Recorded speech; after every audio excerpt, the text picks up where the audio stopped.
everyone, this is me, Wei. So for today's pag-usapan natin yung mga nagpo-post sa Blue App. Naghahanap sila ng legit na Canva Pro, mura na Canva Pro. Sinasabi ko sa iyo, hindi ka doon makakakita ng legit at murang Canva Pro while yung mismong Canva is nag-offer sila ng 300 per month.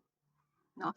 Yung tig 49.59 na makikita mo, Canva Edu yung ino-offer nila. At ang nire-risk mo doon, yung design mo, yung oras mo, yung pagod mo. Kasi sooner or later, mawawala din yun. Mawawala din yung design mo. Not totally mawawala yung design mo, pero meron kasi mga element ang Canva Edu na wala sa Canva Pro. Okay. So, yun. Kaya kung gusto mo ng Canva na Canva Pro mismo, sa Canva ka mismo bumili or mag-subscribe, no? Paano ba mag-subscribe ng Canva Pro? Pumunta ka lang po sa settings mo, makikita mo doon yung subscription. Or pumunta ka doon sa sa desktop and then open mo yung settings, makikita mo yung subscription.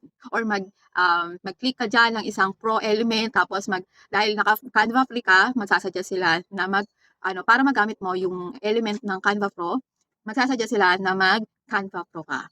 No, katulad ko no first time ko na nag-Canva Pro, no, may offer sa akin na 150 per month. So 3 months 'yon, 3 months na 150. After nun, balik na sa 300. Tapos next naka-avail din ako ng 180 na per month, 3 months ulit, 180, 180. So kaya may mga offer din naman sila, tsaka sulit naman, no, na mag-subscribe, lalo na if you are using this Canva sa business mo or sa work mo. And what else? So, yon.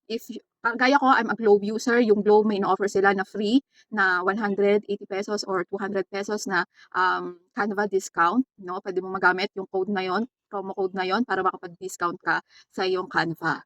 So, yon. Kung gusto mo talaga ng Canva Pro, pumunta ka sa mismo Canva.